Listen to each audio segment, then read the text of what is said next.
When we delve into the discussions about Muslim chroniclers and historians of the Crusade era, prominent names such as Ibn al-Athir, Ibn Asakir, Osama ibn Munqidh, and Abu Shama readily come to mind. However, here is a lesser known fact. The renowned scholar Ibn Taymiyyah mentions both Salah ad-Din and Nur ad-Din in his Majmu' al-Fatawa. Surprisingly, this aspect of Ibn Taymiyyah is largely unexplored, leaving many unaware of its existence.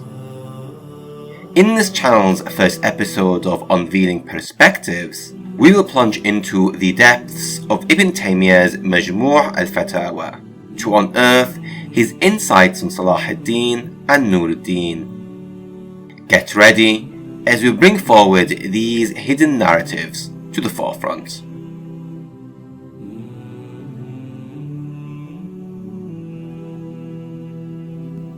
But before we begin, we kindly request your support by liking the video and leaving a comment, as this would greatly help us in terms of the YouTube algorithm.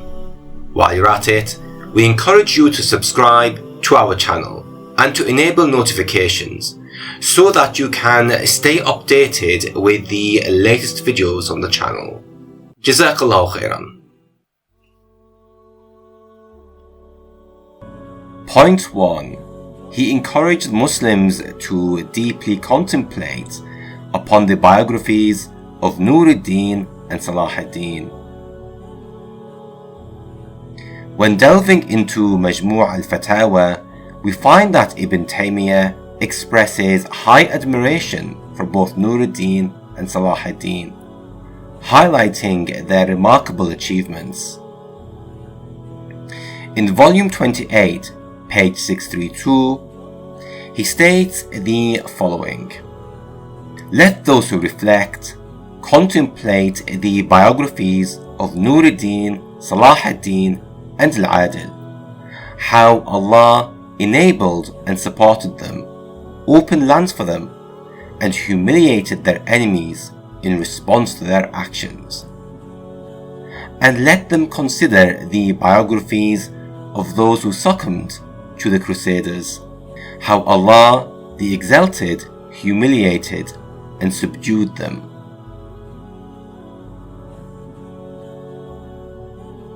If we analyze this carefully, we find that Ibn Taymiyyah praised the reigns of Nur ad-Din, Salah ad-Din, and even Al-Adil, the brother of Salah ad-Din, considering them as exemplars of Allah's triumphs for the Ummah. Additionally, he uses their accomplishments as a point of comparison against other inept rulers of the time. One notable example who he is probably referring to here is Shawar, the Vizier of Egypt, who betrayed Nur ad-Din in favor of the Crusaders, only to face his own betrayal by the Crusaders in due course.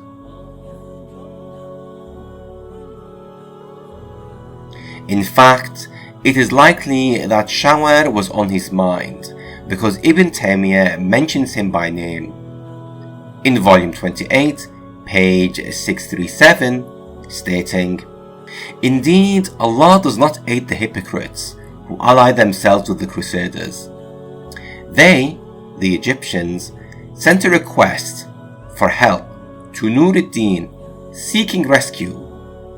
So he supported them with Asad ad-Din and his nephew Salah ad-Din. When the Muslim warriors came to the lands of Egypt, the Rafidites stood with the Crusaders, seeking to fight against the Muslim warriors. The events unfolded in a manner known to the people until Salah ad-Din killed their leader Shawar.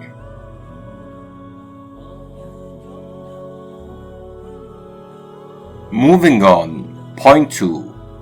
The revival of Orthodox Islam in the region. Both Nur ad-Din and Salah ad-Din have been praised by numerous Muslim historians for revitalizing Sunni Islam and removing un-Islamic practices in the region. Ibn Taymiyyah also appears to recognize this. Regarding Nur ad-Din, he emphasizes his triumphs specifically in Ash-Sham. In volume 4, page 22, Ibn Taymiyyah states, Sultan Nur ad-Din Mahmud, who was in Levant, strengthened the position of the Muslims and the Sunnis in his time, while weakening the Crusaders and the people of innovation who were in Levant, Egypt, and other places. Furthermore, in volume 13, page 177, he states, the people of Syria were in the worst condition between the Crusaders and the hypocrites, until the martyr Nur ad-Din emerged. He did what he did for the sake of Islam. These quotes exemplify Ibn Taymiyyah's recognition of Nur ad-Din's pivotal role in protecting and promoting Islam in the face of both internal and external threats. Essentially praising his efforts on strengthening the position of the Muslims and the Sunnis, while weakening the Crusaders and those who deviated from orthodox Islamic practices.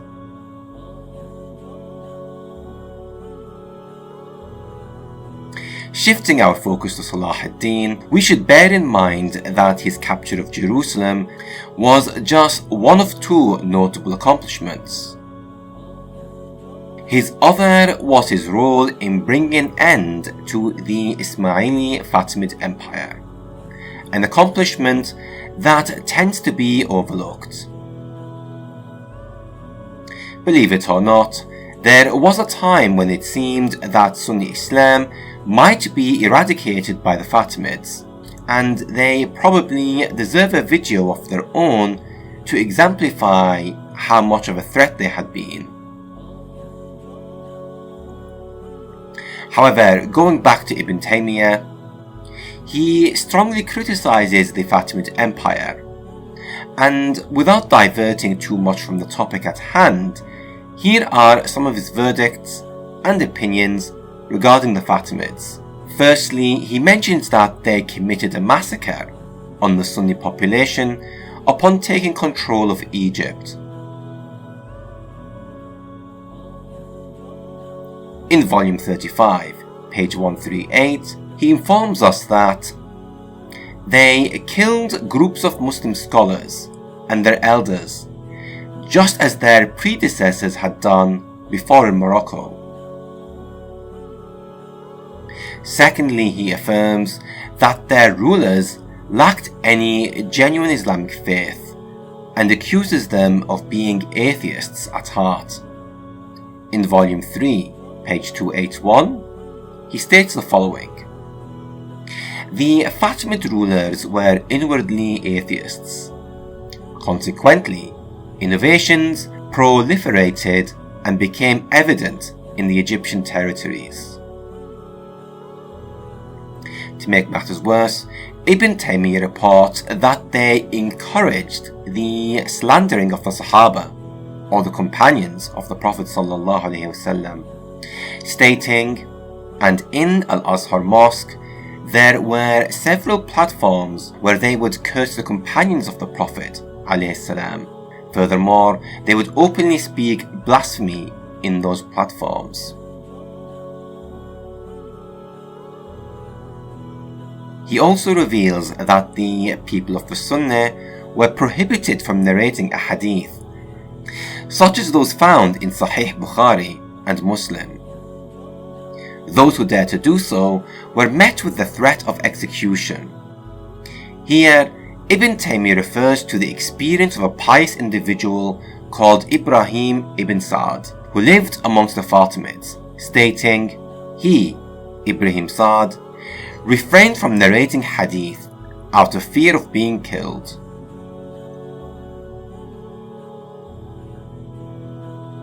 In fact, the situation for the Sunnis had become so bad and corrupt that Ibn Taymiyyah informs us that another pious individual by the name of Abu Amr instructed his followers not to pray behind anyone except those whom they trusted, stating, Abu Amr instructed his companions not to pray behind anyone except those they knew to be trustworthy in their beliefs.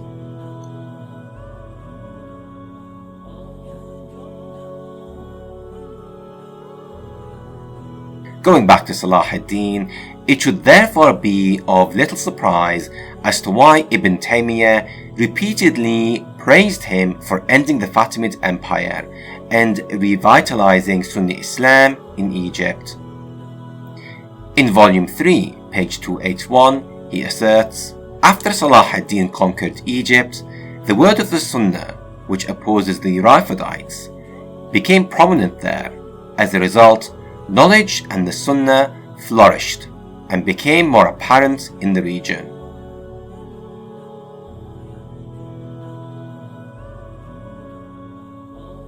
Similarly, in volume 13, page 178, Ibn Taymiyyah praises Salah ad-Din for the Sunnification of Egypt, stating, since then, Islam emerged in Egypt, after it has remained in the hands of the hypocrites who had apostatized from the religion of Islam for hundreds of years. Interestingly, in volume 13, page 178, he mentions the following in Arabic: Salah ad-Din alladhi fataha Misr, which in English reads, Salah ad-Din who conquered Egypt. Notably, Ibn Taymiyyah uses the term fatah, essentially conquest in Arabic. This term is often associated when a Muslim power annexes a territory from one that is not. By doing so, he implies that Salah ad-Din's conquest of Egypt represented Islam's second conquest of the country.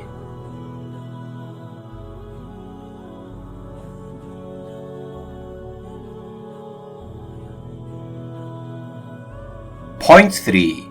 The titles he gives to Nur ad-Din and Salah ad-Din. It is interesting to observe the choice of titles Ibn Taymiyyah bestows upon Nur ad-Din and Salah ad-Din. For example, on several occasions, he refers to them as Sunni kings.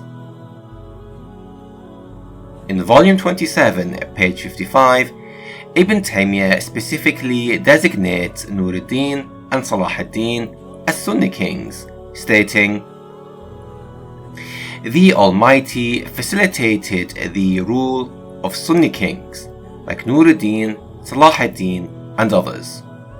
Through their leadership, they rescued the majority of the Sham from the Crusaders. And here it is in the Arabic, Muluk as-Sunnah.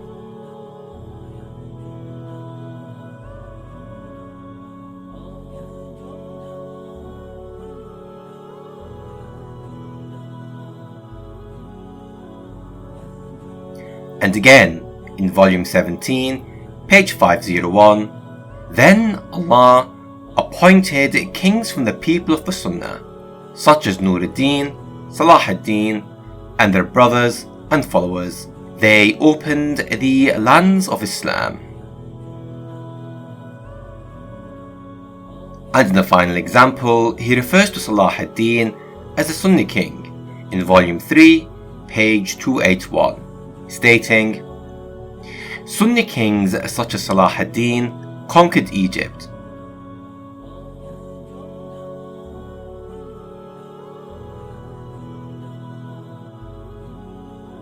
Moving forward, Ibn Taymiyyah frequently refers to Nur ad-Din as a martyr, or in Arabic, a shaheed, which is an interesting choice of title. For example, in volume 32, page 60, he refers to Nur ad-Din as Nur ad-Din Mahmud, the Turkish martyr, or in Arabic, Nur ad-Din Mahmud al-Shaheed al-Turki.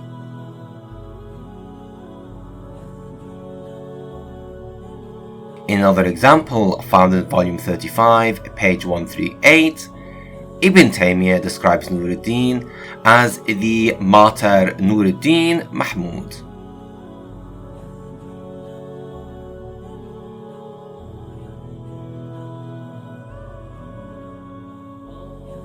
And this is repeated again in volume 13, page 177. The people of Syria were in the worst condition between the Crusaders and the hypocrites, until the martyr Nur ad-Din emerged.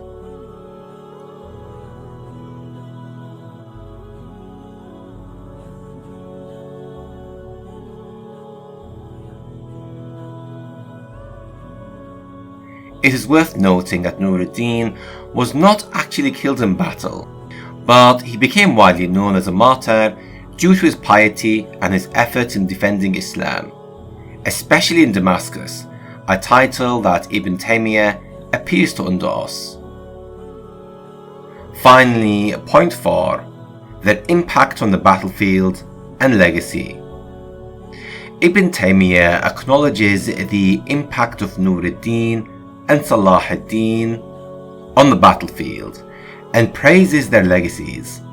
Regarding Nur ad-Din, he highlights his achievements in the Levant and how he saved the region from the Crusaders. Going back to volume 35, page 138, Ibn Taymiyyah states, "The martyr Nur ad-Din Mahmud, who conquered most of Levant and saved it from the hands of the Crusaders."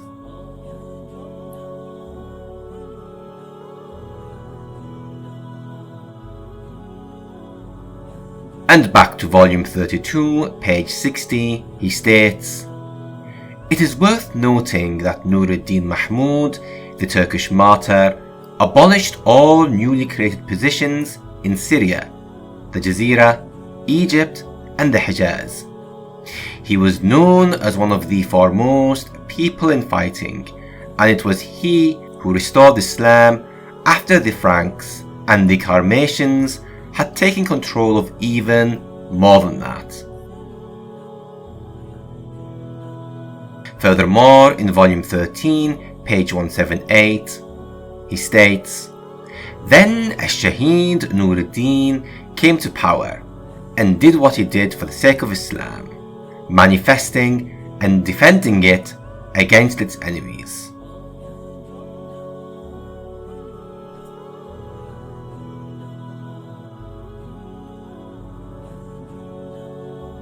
Furthermore, Ibn Taymiyyah praised the legacy of Salah ad-Din and his direct family.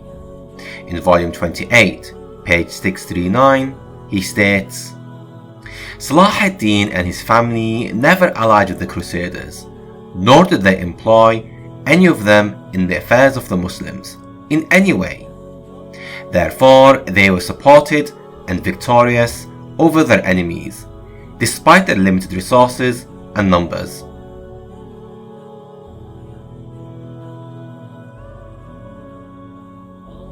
Furthermore, Ibn Taymiyyah also mentions that it was only after the death of Salah ad-Din's brother that the Crusaders and the Mongols gained strength and influence in the Levant, stating, "It was only after the death of Al-Adil, the brother of Salah ad-Din, that the power of the Crusaders and the Mongols grew." To give little context in regards to the latter, he is referring to the re-emergence of the Crusaders, because previously they did have a stronghold over Levant before the events of Hattin. In regards to specific locations being liberated by the two, in volume 2, page 637, Ibn Taymiyyah refers to Nur ad-Din and Salah ad-Din's liberation of Bilbas, stating, "During their time, the Crusaders took control of the coastal areas of Bilbas from the Muslims until it was liberated by Nur ad-Din and Salah ad-Din." In fact, in the more grand scale of things, in volume 27, page 55, Ibn Taymiyyah describes how the two saved the Muslims in Sham, stating, "They, the Sham, were a forsaken nation. The Crusaders gained control over most of the coastal areas of Sham and even extended their dominance over the majority of Sham, defeating the Rafidites, hypocrites and others. They seized from them what they could until Allah the Almighty facilitated the rule of the Sunni kings like Nuruddin, Salah ad-Din and others. Through their leadership, they rescued the majority of Sham from the Crusaders."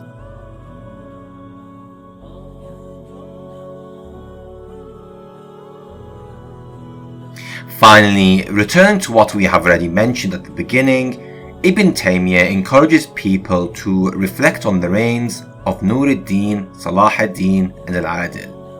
And here is the quote again: "Let those who reflect contemplate the biographies of Nuruddin, Salah ad-Din and Al-Adil, how Allah enabled and supported them, opened lands for them, and humiliated their enemies in response to their actions."